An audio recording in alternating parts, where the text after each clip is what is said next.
Welcome, welcome. Our friends from Titusville Area Hospital, Holly Wolf, joins us. And Holly, you brought in a very special guest this morning. I did. How are you today, Luke? Yeah, we're going to build this up, John. All right, just let's play along, okay? Yeah. This is John Slater. He is one of the pharmacists at the hospital, and he does a great job for us. Just did a medication class in the community, so he's helping us get some good word out there. Very nice. Yeah. So now the tables have turned, right? Because your wife's been on the show. Right. She was pretty excited that I was going to be on the show this morning.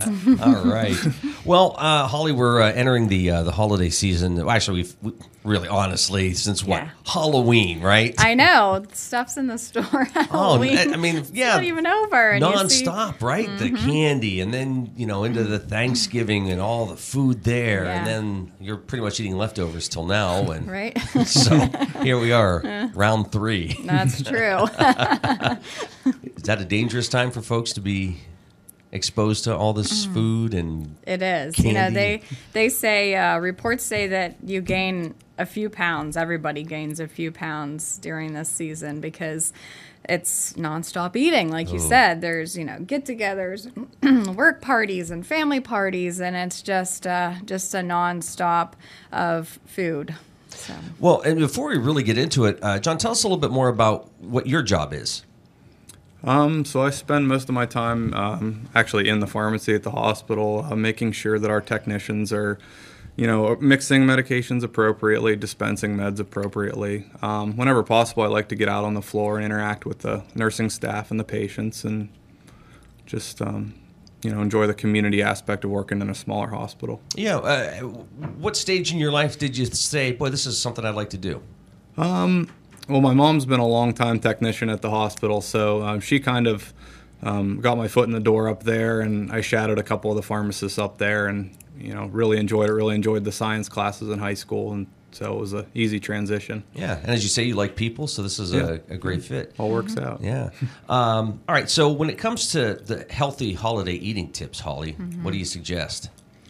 Well, of course, everything in moderation, and you should... Should I write this down? Oh, yes, you should. Make notes, please. Of course, eat 3 meals a day. They always say eat 3 meals a day because if you skip one meal, you seem to overeat. Definitely don't go for second helpings. You might think that you're ready for more, but if you let your belly settle just a little bit, you might not really need that extra helping. And when you're going to get-togethers, bring a healthy dish. Everybody brings the good stuff and cookies you're that person that brings that dish. Yeah, I'm like, here's the kale salad. It's a good way to ruin a Christmas party. John knows what I'm talking about. That cookie looks pretty good on that tray. Yeah. Oh, who invited Holly? Funny. I see. I'll start to see less invites now. And I'll That's right. stop blaming Don't that invite on- Holly to the party. She brings carrots. There's dip, healthy dip. No, I'm kidding. When you're doing recipes, substitute the oil and the margarine for applesauce. I mean, especially in desserts and cakes and stuff like that, you can honestly not tell the difference. Some people do the Diet Pop cake where they put Diet Pop in it instead of, all the other ingredients. Now, I don't know that Diet Pop is the best, obviously, but cuts out on all the fats. So, avoid grazing. So when you're standing there and talking to somebody and just popping food in your mouth just because it's there. Yeah. So, lots of different things really to take into consideration. The toughest things, right, is the food is just sitting there. Mm-hmm. And the plate of cookies there, it looks good. It's hard not to go over and take one or 4. Yeah. Right. Take some for later and sticking them in your purse. John, is there any downside when folks go from eating this much during the holidays to, of course, New Year's resolutions and, I got to lose weight, so they quickly try to go the opposite direction and they're going outside and starting to jog, or they're hitting the treadmill or going to the Y. Is there a downside to that? Should they ease into that? Should they meet with their doctor first? Yeah, definitely meeting with your doctor first is always a good idea. It's always good to avoid those drastic swings in activity and diet and things like that. Especially with exercise, starting out slow because, the first time if you go as as hard as you think you can go the first time, you're going to be really sore, and your body's going to say, you know what, that's not fun. Let's not do that anymore. So it's always good to just ease into everything like that. I would imagine with your interaction with folks, the doctor prescribes something and they're coming to see you. It's very important that you guys get that right. So what's that process when somebody, hands you the prescription? And I mean, I'm sure you guys have to double check and just kind of walk through that with you and your staff. What sort of things do you guys look for? So first thing, generally we look, I like to glance at the patient's age. If it's an older adult, I'd like to know that, just because they kind of respond to meds and can be more sensitive than younger patients. And then secondly, checking for medication allergies. And sometimes you have medications that if a patient has an allergy to one thing, they may react to this particular drug. And then after that, kind of seeing what other medications the patient's on, because a lot of medications don't exactly play nice together, and there can be some drug interactions. And then lastly, it's better to take some medications with food. Some need to be taken on an empty stomach, so making sure that patients are taking them at the appropriate time as well. In some patients, I'm sure there's quite a few pills that they have to take throughout the course of a day. Does that get... is that tough to remember all that stuff? Is there an easy way for folks to remember, what pill to take when? And, again, this one can be taken on an empty stomach. Maybe this one shouldn't be taken on an empty stomach. Yeah, so fortunately in the hospital, nursing handles a lot of that stuff and keeps things organized for patients. But when they leave the hospital, it's always good to purchase a pill box and organize things maybe once a week. If you have difficulty with that, maybe asking a caregiver or another loved one to just help you out or double check what you've done. And then keeping an up-to-date medication list is always a good idea. And if any of the listeners want to go over medications with a pharmacist, I'm always up for that. So just give the hospital a call and we can set something up. And that's a good thought there, because I'm sure a lot of times you're in the doctor's office, they're writing the prescription, and it's like, okay, here you go, take care of it. But sometimes in the middle of the conversations, you kind of lose track of why you're taking this, or right. What it's going to do for you. So spending a few minutes with you is something that a patient can do and learn right. more. And a lot of patients see multiple physicians for different ailments, or use multiple pharmacies for whatever reason, and things can get disorganized really quickly. So it's always good to kind of bring everything together and see kind of where you're at. Is that a tough thing for a patient to do, or is it just making the time and saying, okay, yeah, I got a prescription here and there, maybe I should focus on getting everything in one place? Yeah, it's just taking the time to do it and being motivated to do that to better your health. Yeah.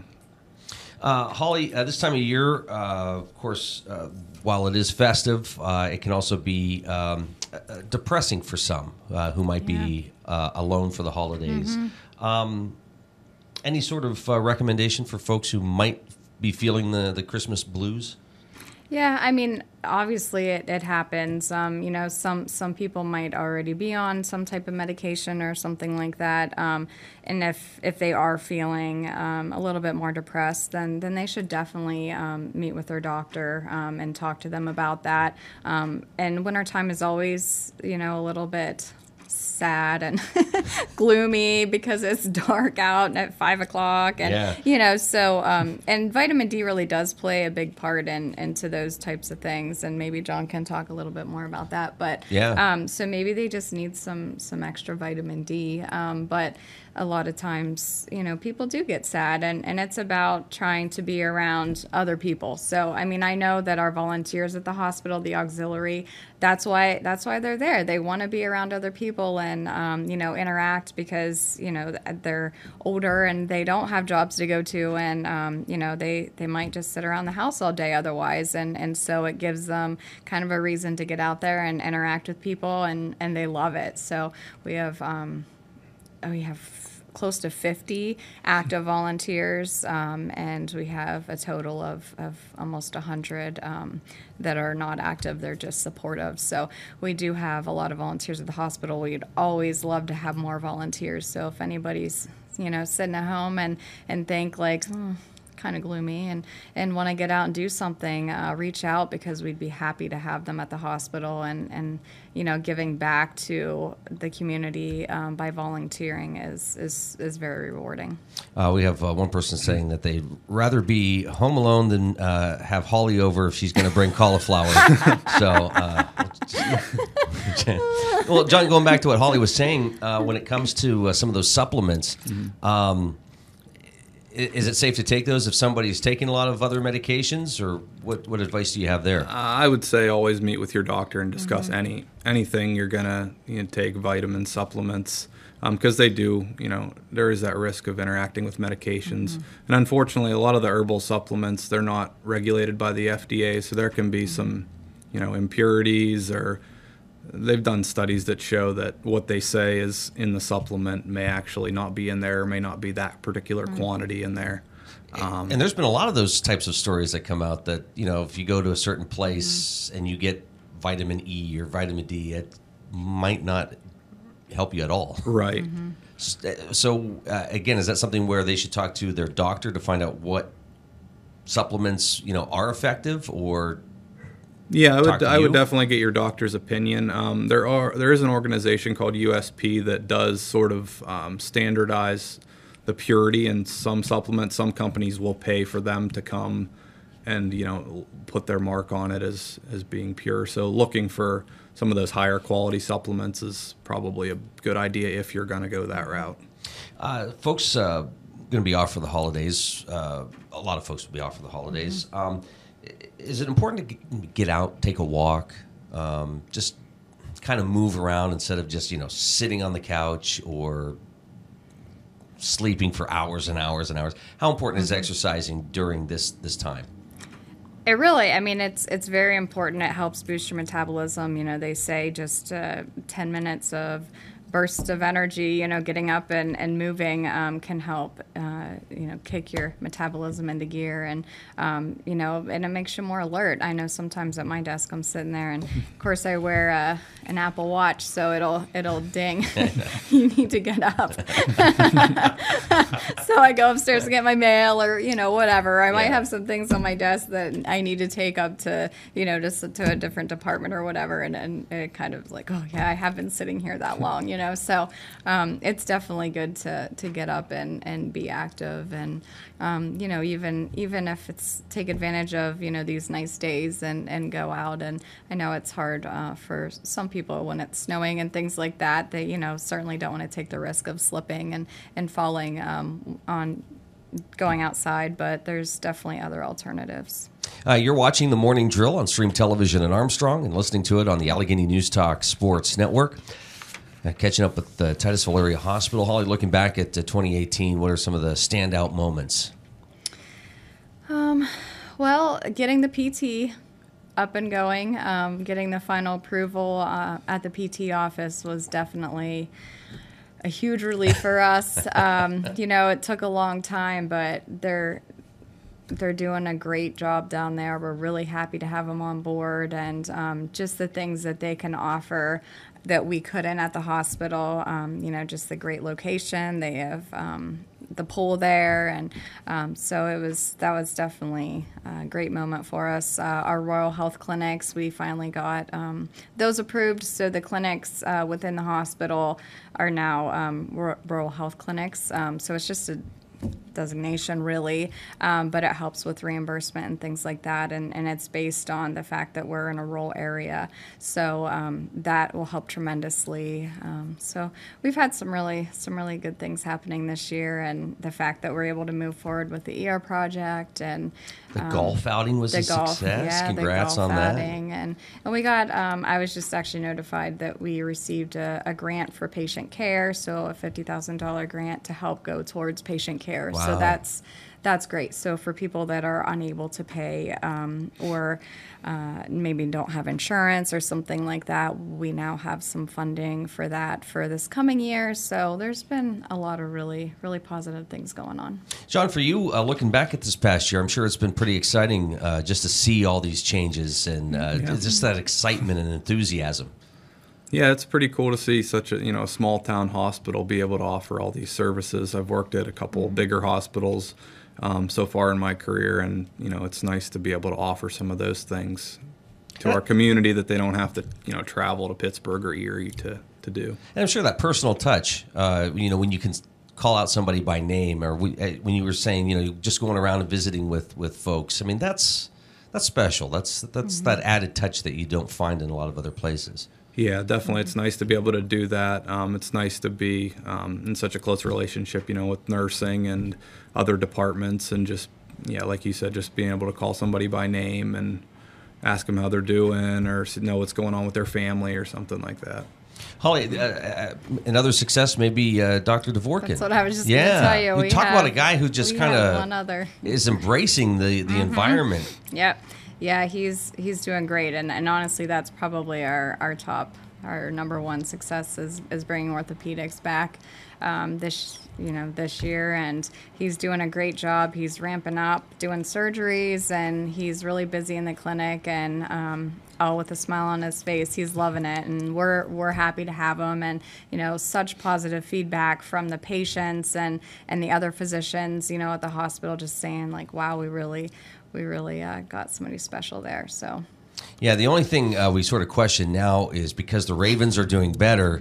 Now he's got like 16 flags outside the house, and it's getting a little rough. It's gonna have a big glow sign out front pretty soon. It's gonna be shining bright.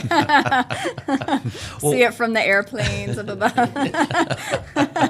His signs are brighter than the signs that I have out. Yeah, well, the neighborhood has gotten together, and we've planted the Steeler flags, kind of to box them in. So that's good. Yeah. That's good. Holly, what are you looking forward to in the new year? Well, so I'm going to have Kim Combs with me next time, and we're going to talk about it's called Stop the Bleed. It's courses that they're going to be teaching in the community. I thought you meant my wallet this Christmas season. Well, yeah, maybe I should have taken the class. Yeah, that's but anyway, so there'll be more to come about that, but I'm pretty excited, for them to be able to get out in the community and teach, these courses, and it's kind of a basic course for anyone in the community that wants to learn how to, if somebody has a major injury, and how to stop the bleed, really, and save their life. So I know that they're, having those classes with like loggers around, or just people that are, in a high-risk career that things could happen, and they're in the middle of nowhere, and their fellow employees need to know how to help them. So it's a really, really positive, great thing. It's, Kim became certified to do it, and there's some others, and so it's just great for the community to be able to have that resource and have that knowledge if something does happen and they're around, that they can help out and potentially save someone's life.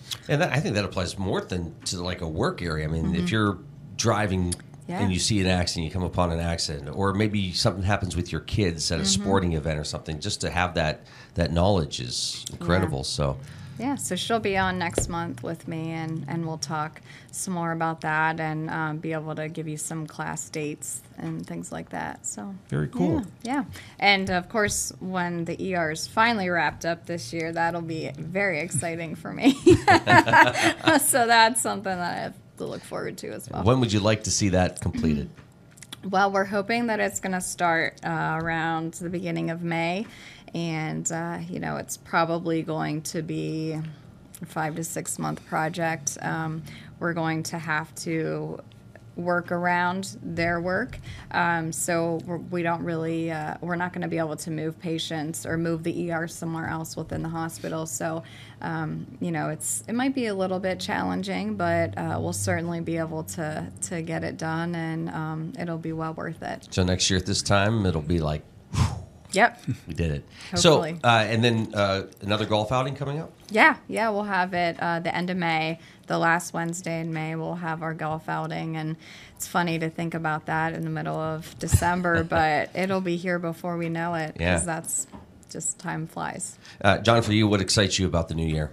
Looking forward to being more involved with the community, get involved with some more projects through the hospital. Hopefully, have some more medication reviews at some point. I know we're going to have a computer upgrade coming at some point in the near future. So looking forward to helping out with that, and getting things up and running with the new system. Well, to really enjoy the holidays, watch what you eat. Holly, you want to run through those tips one more time? Yeah, make sure you eat 3 meals a day to avoid overeating, avoid grazing. And my favorite, of course, is to bring healthy things to to outings. I'm talking about golf outings again. Jeez, Luke. That'll be a little while. And try to get out there and take a couple-minute walk if you can. It's about being with family, but there's no reason everybody can't go out and take a walk together, right? That's right. Well, she's the life of the party this holiday. Have a holly jolly Christmas. Yes, Holly. see? Thank you, Luke. You too. John, what'd you learn today? Well, I didn't know the studio was up here, so it's pretty cool to check that out. Got a lot of nice Christmas decorations going on, so happy to be here. Thank you. Holly, how about you? Well, I learned that you have the whole community pulling for you, planting flags around Dr. Dvorkin's house. Oh, yeah. Yeah, he's not getting away with those Raven flags. Thanks for all you guys do. And Holly, thank you for joining us throughout the year. And we look forward to continuing next year. Yeah. All right. Have a great day. Thanks. Somebody waits for you. Kiss her once for me. Have a holly jolly Christmas. And in case you didn't hear, oh, by golly, have a holly jolly Christmas this year. Have a holly jolly Christmas. It's the best